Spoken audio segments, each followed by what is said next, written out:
Hi, everyone. Welcome to CUPE Connects. My name is Tiffany Balducci, and I am the fourth vice president of CUPE Ontario, and I'm also the president of Durham Region Labor Council. I'm so pleased to be your host for the evening for our fifth webisode of CUPE Connects. This one's called Our Future Reimagined, A Just Recovery for All. I am a settler here and an uninvited guest to this place we call Canada, and have various unearned privileges that allow me to navigate spaces and systems that are colonialist and benefit from capitalism. We are coming together today from our homes in places all across this land we call Canada. We also might be coming from our workplaces and other areas. In honoring the ability to gather, we recognize the First Nations, Métis, and Inuit peoples who have inhabited and cared for this land for many millennia. Part of each of our reconciliation efforts compels us to know and understand our colonialist history, the devastating destruction it has caused, and ways it continues to damage the lives of many. During this COVID-19 pandemic, we witness an even clearer view of the disparities in our shared space and work diligently each day to ensure the prosperity of all peoples. The ongoing violence against Indigenous peoples asserting their rights must stop. On the front lines across the province, workers continue to risk their lives to keep people safe and to keep services running for the good of the public. COVID-19 isn't the only pandemic we're fighting.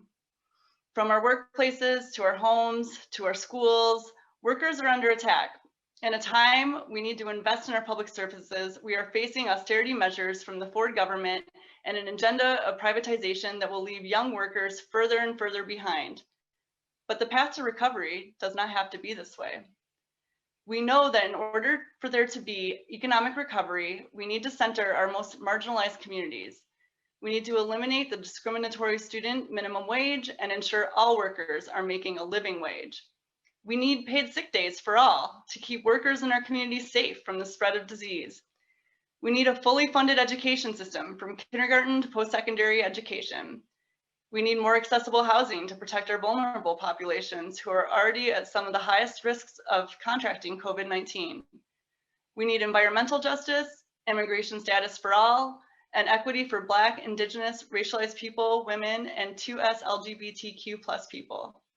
So let's kick it off with a panel to discuss just that. We are so pleased to be joined by Lindsay Bosigal this evening. Lindsay Bosigal is a Chickasaw, Polish, and Irish indigiqueer. She was born and raised in Michigan, but now lives on Anishinaabe territory in Ottawa, Ontario. Lindsay comes from a working class family and was not raised around activism, so her activist journey didn't begin until her secondary education.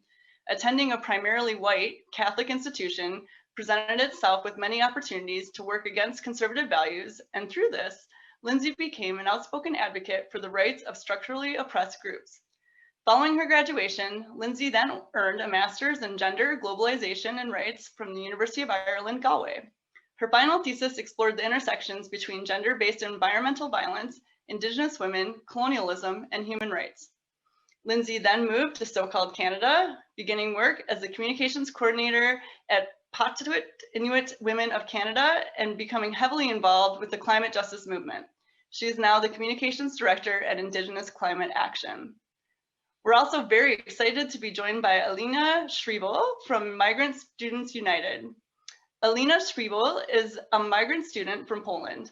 Alina is a recent graduate from the Assaulted Women and Children Counselor Advocate Program at George Brown College in Toronto. Alina has been organizing with Migrant Students United since March this year. We're also very happy to be joined by Lisa Schofield this evening.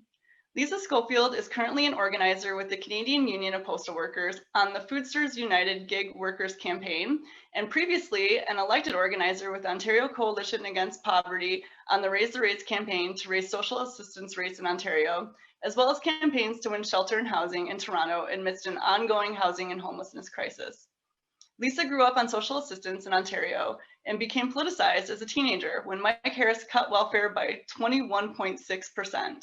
She brings together strategies of both labor and community organizing. And lastly, we are joined by Elise Lee Lai. Elise Lee Lai is the communications officer at CUPE Local 1281, which is also my local, and the chair of the CUPE Ontario Young Workers Committee.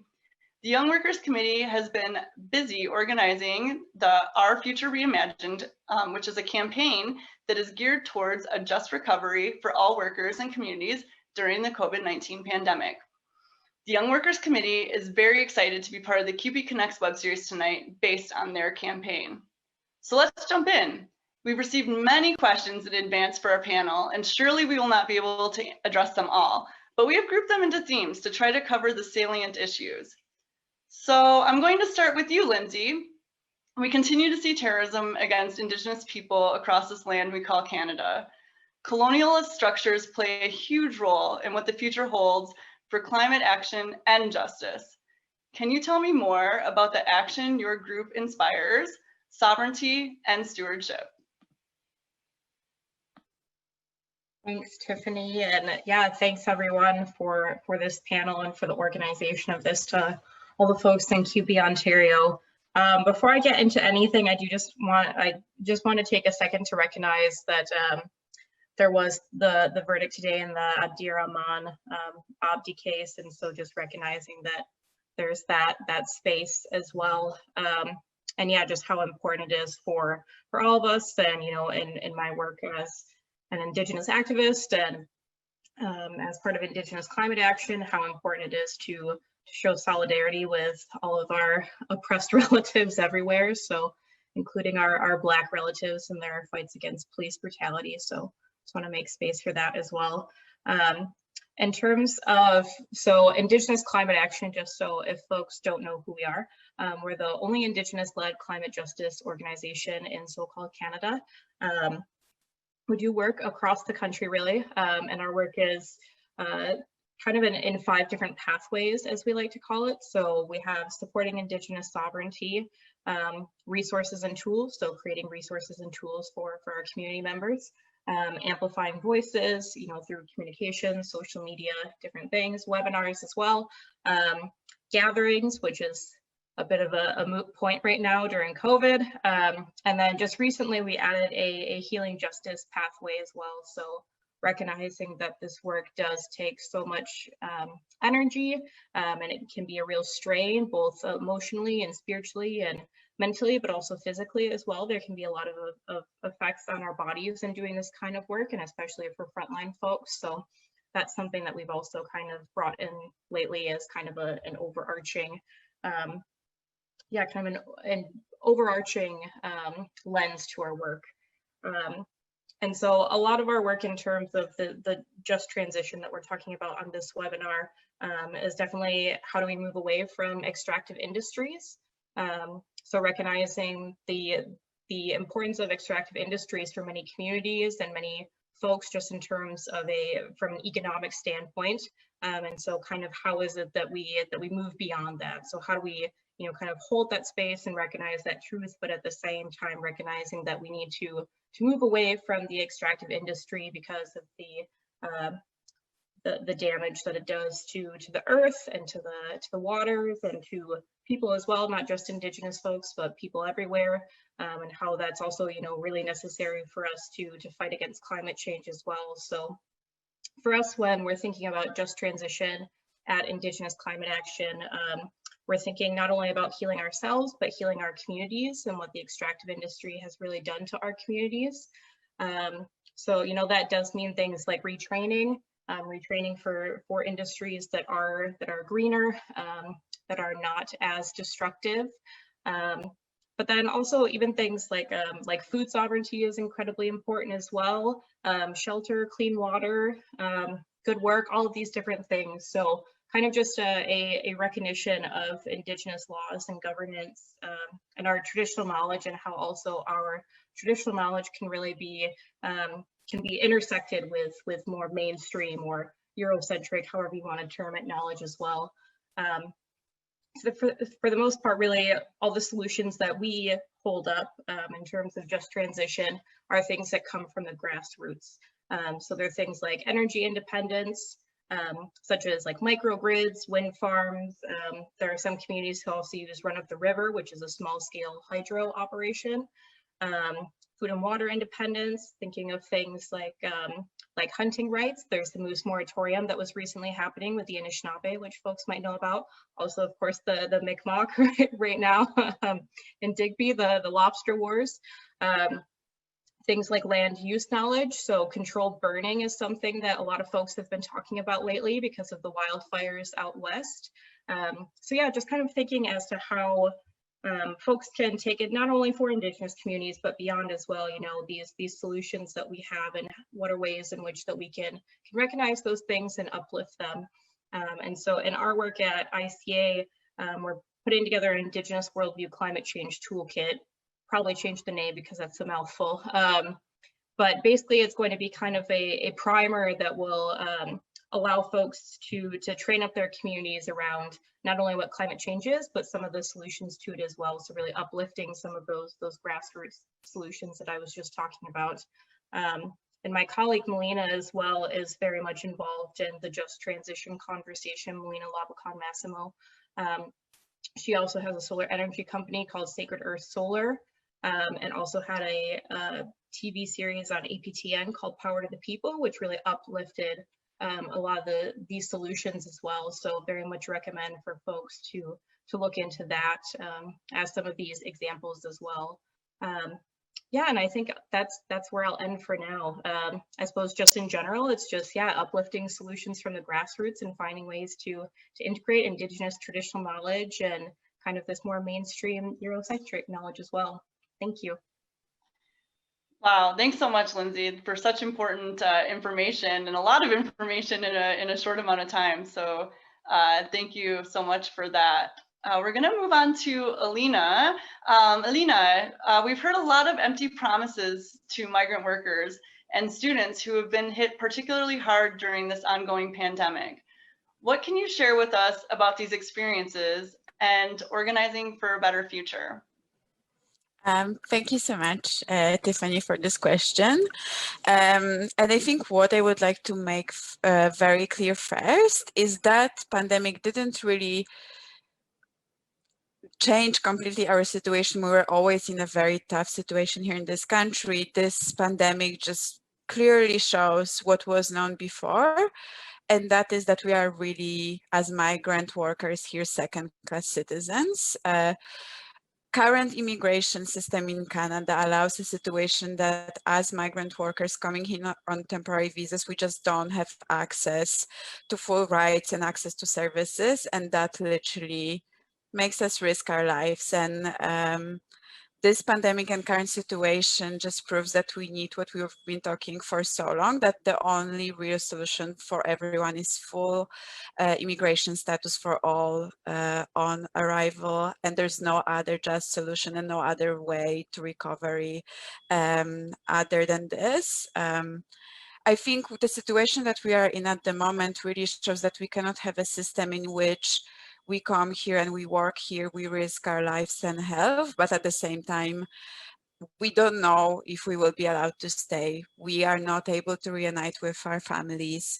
There's so many visas that are tied to our employers, and it's just a situation that puts us on constant risk. And obviously, COVID pandemic just resulted in death of workers. We had farm workers who were not able to stand up for themselves and ask for basic rights, because if you do so, you will be deported. And unfortunately, we're in a situation that our employers know that they have an upper hand, and we just can't continue with that. And I personally am here as a migrant worker. We organize with migrant workers, but we are part of Migrant Workers Alliance for Change. So we work with caregivers, farm workers, undocumented workers, sex workers, and we are all in the same boat. We come here, we really invest everything we have to have a future here, often because we don't really have a choice. And then we are in a situation at the moment that we could clearly see that Canada literally depends on us. We are essential workers.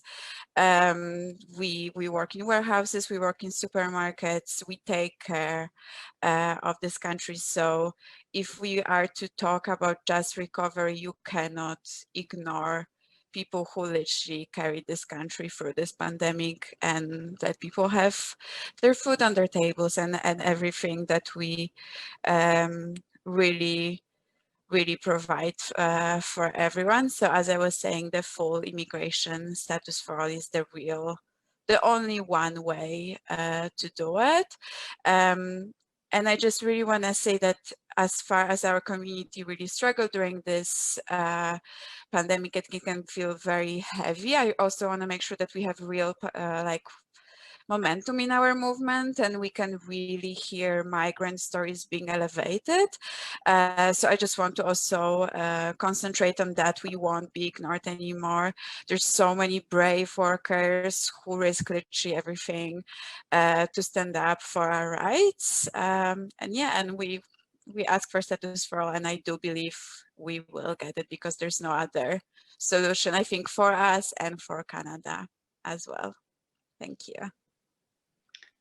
Thank you so much, Alina, and for sharing once again a lot of information and such important information in a short amount of time. But I do want to call folks' attention in the chat box. If you're joining us by Zoom, we are sharing information about each of these campaigns and organizations that you've heard about. And I'm hoping if it's not on the Facebook Live, we will get it on there as well, so you can folks can at home can look into this at their own time as well. So Lisa, you've been an organizer with the Ontario Coalition Against Poverty and Raise the Rates, which is a joint anti-poverty campaign with CUPE Ontario. Can you tell us more about the state of homelessness and housing during the pandemic, and what our provincial and federal governments need to do to ensure housing for all? Sure, thanks, Tiffany. Just a warning, you might hear my kid yelling in the background because my partner is trying to wrangle him, convince him to go to bed at some point in the next half hour. So thanks. It might be there. It's the reality of the Zoom event. So yeah, heading into the pandemic, we had a crisis of poverty and cuts already. And that has made many poor and working class communities more vulnerable, I think, to the pandemic. If we look just at social assistance rates in Ontario, we're talking about sub-poverty income levels. A single person on Ontario Works on OW receives just over $700 a month. A single parent with 2 kids is trying to survive on just over $1,200 a month. It's impossible for anyone to try and find a place to live on that kind of money. So people are being pushed out of the rental market. People are being pushed into increasingly precarious work, and in precarious jobs, such as those, in the gig economy, for example, there are little to no protections for workers, and a government who has attacked and slashed any, minimal protections that workers should have. And the response from the Ford government this year was to not only fail to actually raise social assistance rates in the middle of a pandemic, which clearly they should have done just so people can, try and survive.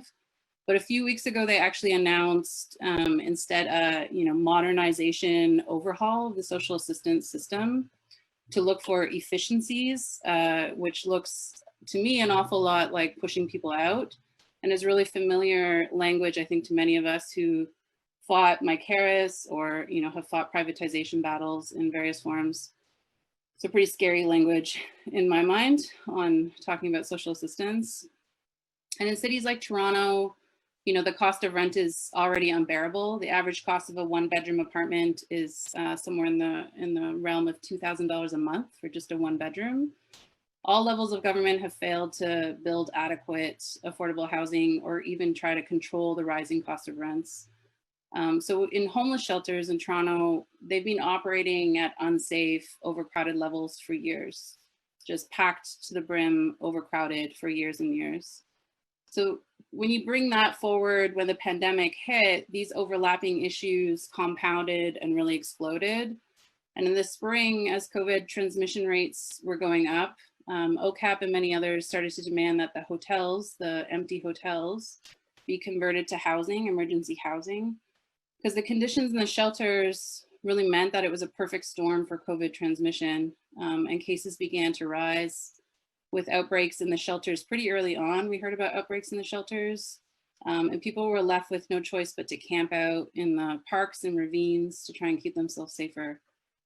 And of course, the government did not respond to this kindly. They did not respond by offering, support to the encampments.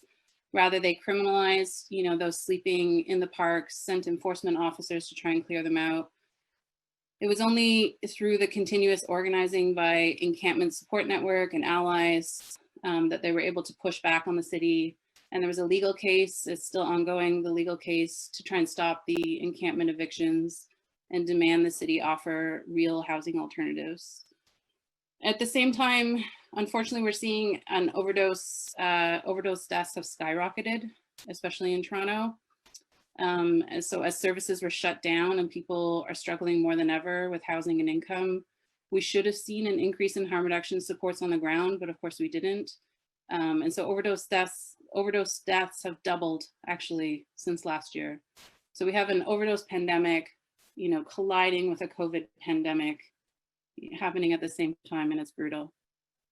In poor and working class rental buildings, the business of evictions is back up and running in full force with, you know, we're seeing both Ford and Tory seemingly support this, refusing to take a stand against it. And we're seeing now police being brought in to enforce eviction orders, evicting people essentially into homelessness at the beginning of a winter. So communities are, I would say, so far beyond a state of crisis. I don't even really have sufficient words for it.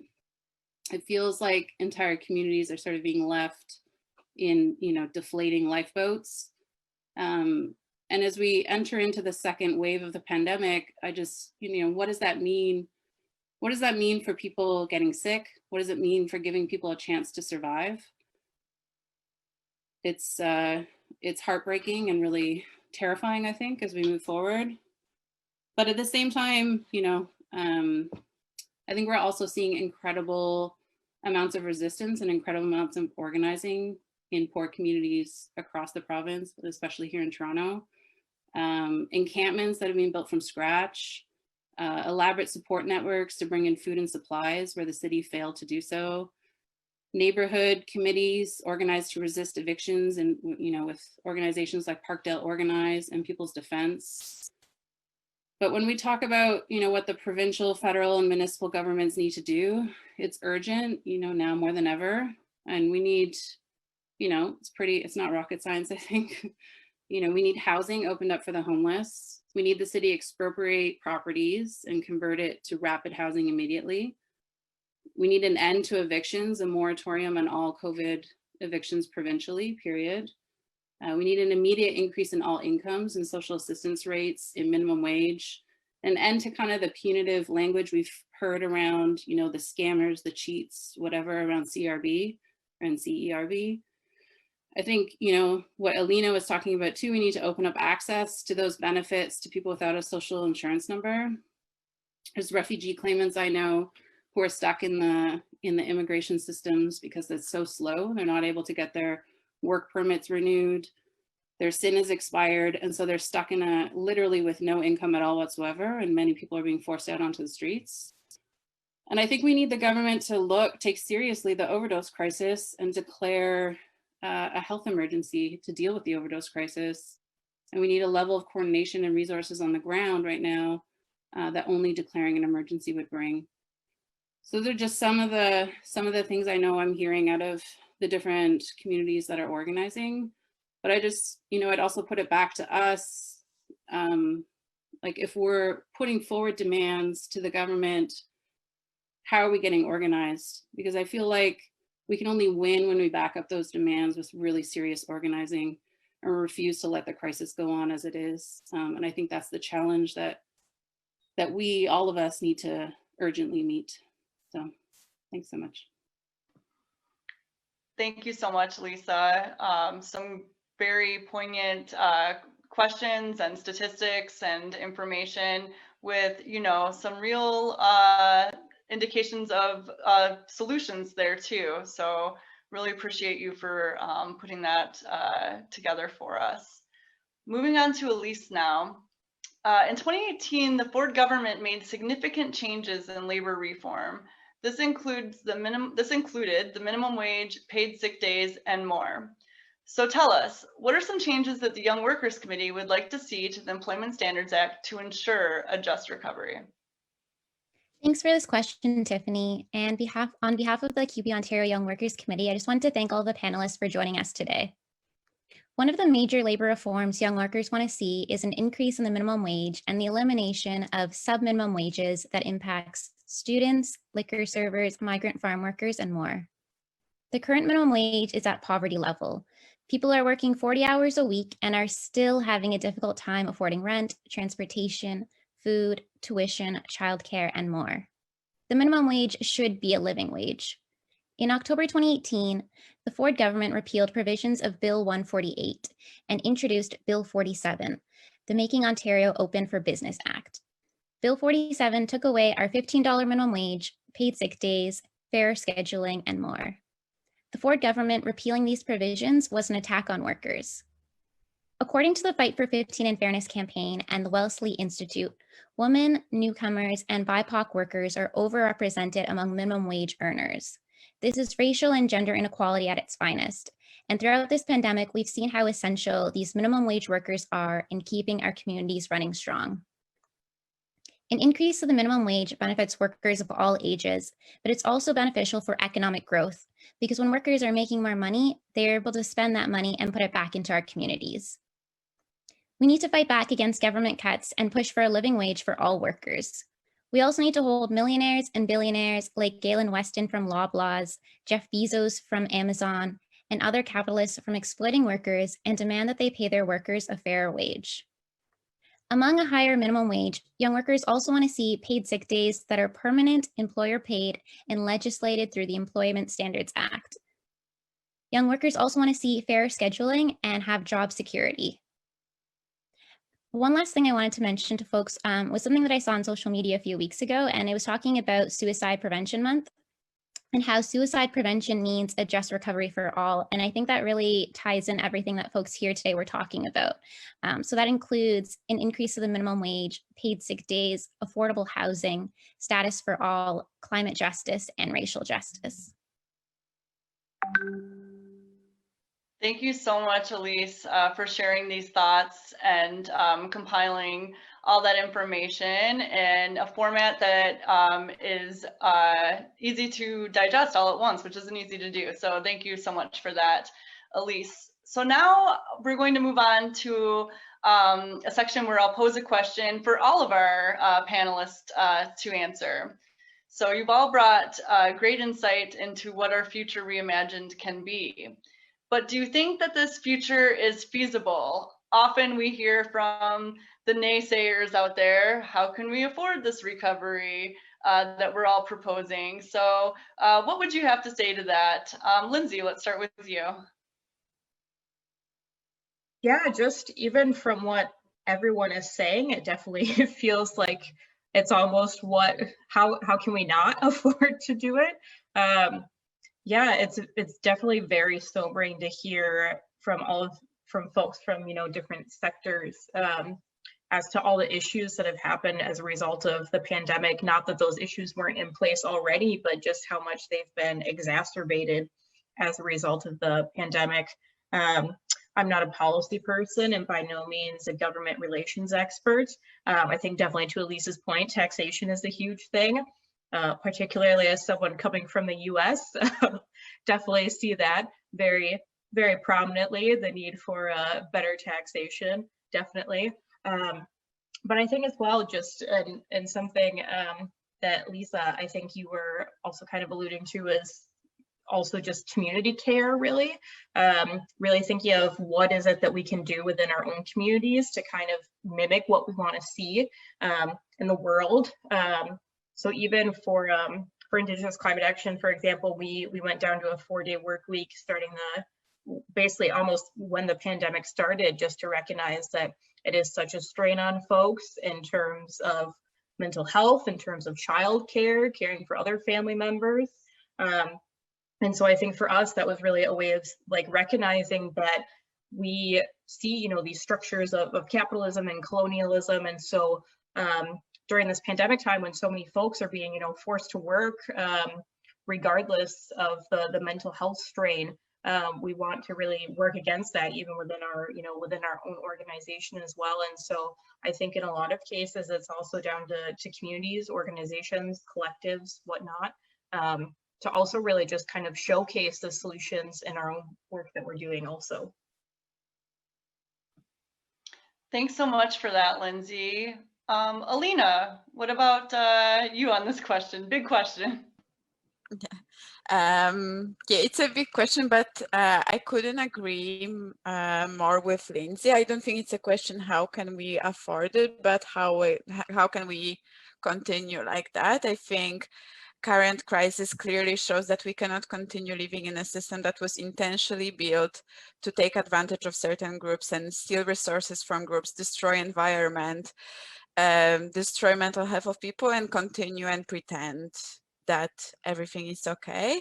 And I think really specifically talking about migrant issues, as I was saying before, we did clearly show that we are essential workers here, and this country cannot survive without us. So, and as I was saying, there's also like a rising power in this movement and people just like standing up. And I think it starts really with just like elevating those stories and listening to people and making people realize that you cannot turn your heads anymore, and you cannot continue saying that we are in this together, because clearly we're not really, but we can fix it, and there is a path to that. But really, I think we have to include all the voices and really realize that we are dependent, and you cannot pick and choose whose rights you want to protect and whose lives matter. We have to find a way to make it just and possible for everyone. And I think the only way to do it is to really center the most marginalized voices. And I think there is a big movement around that. And I personally, maybe it's naive, but I do believe that it is possible, and that's what's happening now. And that will be our path to recovery. Thank you. Thank you, Alina. And I agree. I don't think it's naive at all. I think there is a path, and I agree with what you said and what everyone's saying, and well said. Lisa, anything to add on this question? Yeah, I really appreciate what Lindsay and Alina have said, and I think it's feasible because we make it so. And a lot of people have been talking about, not wanting to go back to what was before, wanting to go forward in a different way. And I think, we have to, in order to make that happen, we have to fight for it. Like, our lives and the lives of our communities depend on it, because they do, it's the reality. And I think we afford it by, Elise talked about the Jeff Bezos and the Galen Westons, and I think we afford it by not letting the Jeff Bezos, the Galen Westons, and the scum landlords, the hoarders of wealth, we don't let them run the world anymore. And I think a just recovery for all is about being organized and seriously working towards creating that better world, that better way forward, that better way that centers the voices of the most marginalized and pushes for something better for all of us. Wow, thank you so much, Lisa. That's very inspiring. Thank you. Elise, over to you on this question. Thanks, everyone. I think a new future is definitely feasible and definitely possible. I think a recovery from the COVID-19 pandemic really involves our provincial and federal governments prioritizing the needs of our communities by putting funding back into them rather than giving larger corporations tax breaks and instead taxing millionaires and billionaires. Another tangible way for our communities to be able to afford just recovery that we really saw across the entire summer with the Black Lives Matter movement was the call to defund the police. So by defunding the police, we could then use that money to fund services that we need in our communities. And it would also be a way for us to fight racial justice as well that is affecting Black and Indigenous communities as well. Thanks, Elise. That's an excellent point too, and including that as an important pillar to what a just recovery looks like on many levels.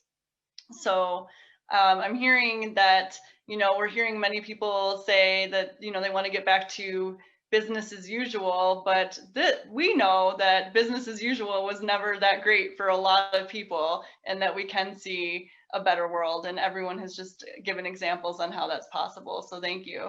So now we're moving on to our final question for each of the panelists in this round robin style of questions. And thank you so much to everyone who's shared so far. So the final question of the evening is, how do you think your group can continue to engage and amplify the voices of young workers? And how can young workers or any workers take action in your campaign today? And I'll start with you again, Lindsay. Yeah, in terms of for engaging and amplifying the voices of young workers, I don't know that that's necessarily something that ICA does explicitly, but one of our programs is also based around youth engagement. So I suppose kind of as a result, we do work with young workers as well. And yeah, kind of in the new year, we're definitely planning on doing some further engagement with youth. You know, offering things like trainings and mentorship if we can. So recognizing that many youth in our communities very much want to get, you know, trainings around some of these like harder skills. So for example, I'm hosting a communications training next week for folks, for Indigenous youth, and also just frontline folks in general. Yeah, just to give kind of some background on how to use communications as a tool, because really a lot of our youth do want those skills, but it can be difficult to access those kinds of things, or education can be a barrier, time can be a barrier. So the way that we do that is in our upcoming trainings with youth, we're offering honorariums to them just to recognize that they might have to take time off of work for something, and to really, I guess, you know, value their time as well. And for how other folks can get involved in our work, not even just ICA, but I think in general, amplifying voices, to Alina's point around migrant workers and stories is really important. You know, definitely sharing things, supporting monetarily if you can as well, particularly to some of these frontline efforts that are happening, like the Mi'kmaq Moose Moratorium, Camp Pekaway out west as well. To Lisa's point, that's kind of a similar structure, like a tent city almost to a degree, that's been put together primarily by Indigenous and Black women out west to show solidarity with houseless folks in the cities. So yeah, just really supporting frontline efforts is a huge thing, because a lot of folks that do that really on the ground work don't have a steady stream of income. You know, they're doing that work, and a lot of times they're not getting paid for it. So that's something that's really important to us, as kind of showing up and showing out as to how we can.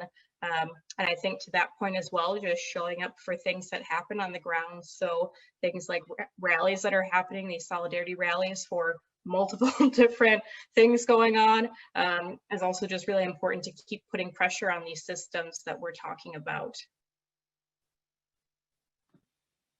Wow, thank you so much, Lindsay. That's such great points, and really hits home how much of this desperate organizing that needs to be done, so much of it is unpaid or unearned, and you know, how do we address that as well, and just, yeah, support one another. So thank you for that.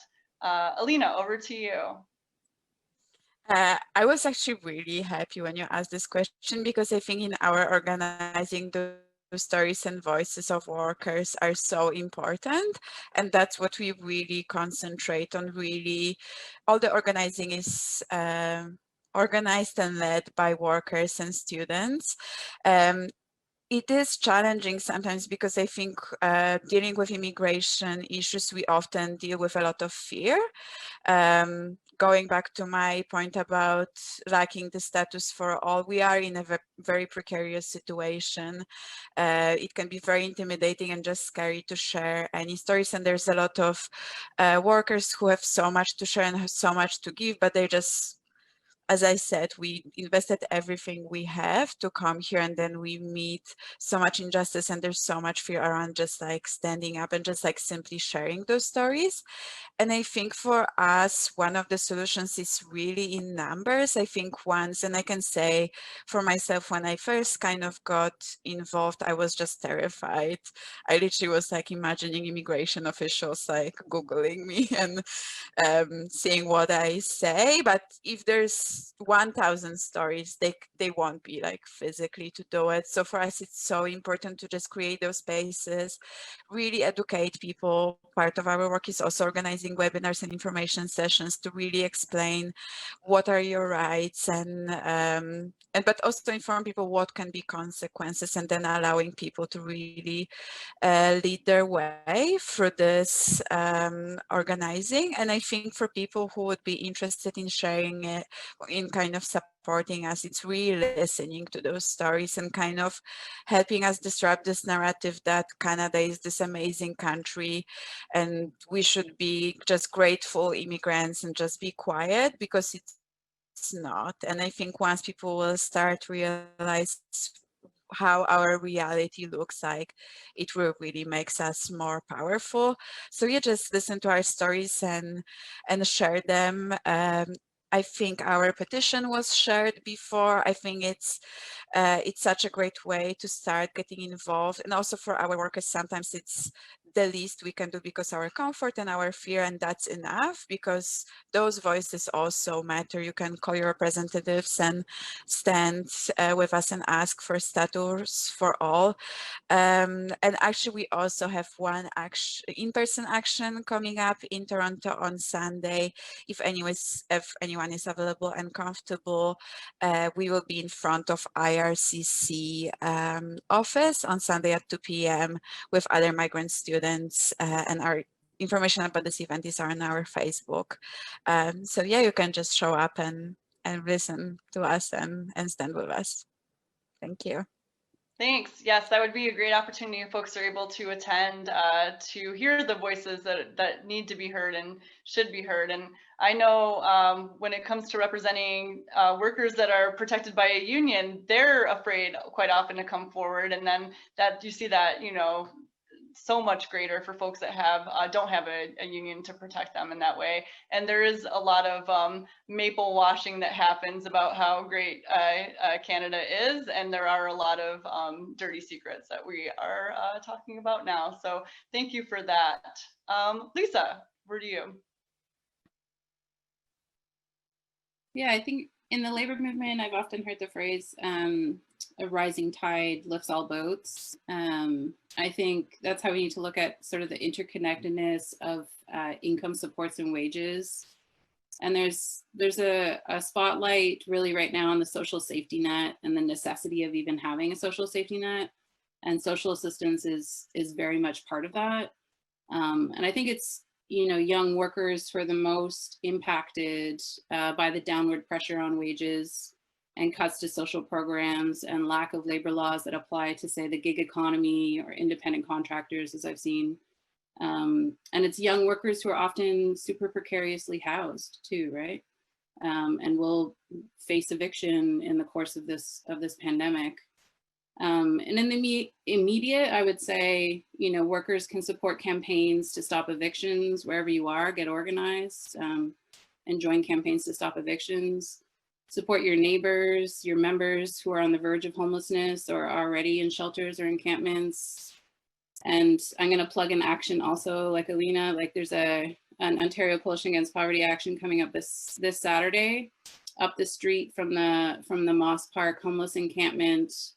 The homeless encampment is at Queen and Sherbourne, and just up the street at Dundas and Sherbourne is an empty lot, an empty building and an empty lot that's been sitting that way for many, many years. And OCAP has for a long time been calling for that property to be converted, to be expropriated from the slum landlord and converted to social housing. And now we're seeing that this demand is so much more urgent than it ever has been heading into winter, and with the encampment literally a stone's throw away. We need to win the right to housing at that corner and win a broader right to housing across the city. And so if people can make it out 11 a.m. on Saturday at Allen Gardens Park, we'll start at Allen Gardens Park and do a short march. And you can, I think that, oh yeah, Krista posted it in the chat, so you can link there too. But yeah, I think getting organized wherever we are, getting in the fight, getting organized wherever we are. Thank you, Lisa, and yeah, great, well said from one of the strongest organizers I've had the pleasure of working with. Also, sounds like another great event that's in the chat. If you're able to get there or even support, I'm sure there's many ways to support from afar if you're not able to get in via social media or other avenues. So thank you for sharing that information. Last but not least on this question, over to you, Elise. Thanks, Tiffany. So the QB Ontario Young Workers Committee is going to continue organizing our Future Reimagined campaign. So we're actually planning on hosting an organizing meeting for young workers to attend, where folks will be able to have a space to talk about issues that are impacting them, since many young workers are precariously employed. We're also going to be meeting with political representatives so that we can share our ideas on how we can have a just recovery. And lastly, we're also currently asking all workers, young and old, to submit a video that is 30 seconds to 1 minute long. And you can email the video to qpyow@gmail.com. And in the video, we're just asking workers to share what their just recovery imagined is. Amazing. And I'm already thinking, getting my wheels turning about the video that I would like to submit, and who I will also be asking to submit the video. Elise, I'm going to put you on the spot and ask a question. That's for anyone to be able to submit, right? Not just CUPE members, not just young workers, right? That's correct. We're looking for all workers and anyone really who's interested in participating in the campaign, because we really want to try and get a fair share of people's different perspectives and point of views for the campaign. Amazing. I really look forward to seeing that come together. It sounds really exciting and something that can really make a difference in the time and space that we're in, and a way people can participate at any level of their comfort zone right now too. Well, thank you so much, Lindsay, Alina, Lisa, and Elise for joining me tonight on our CUPE Connects webisode. It was such an honor to share space with you this evening. And to our audience that's watching, there's many of you watching either on Facebook Live or via Zoom right now. Thank you so much for tuning in. We really appreciate it. Next month, join us for a webisode where we will discuss how union members can support Indigenous people in their struggle against decolonization and for the recognition and respect of their treaty rights. So please stay safe, everyone, and have a great night. Thanks again. Take care.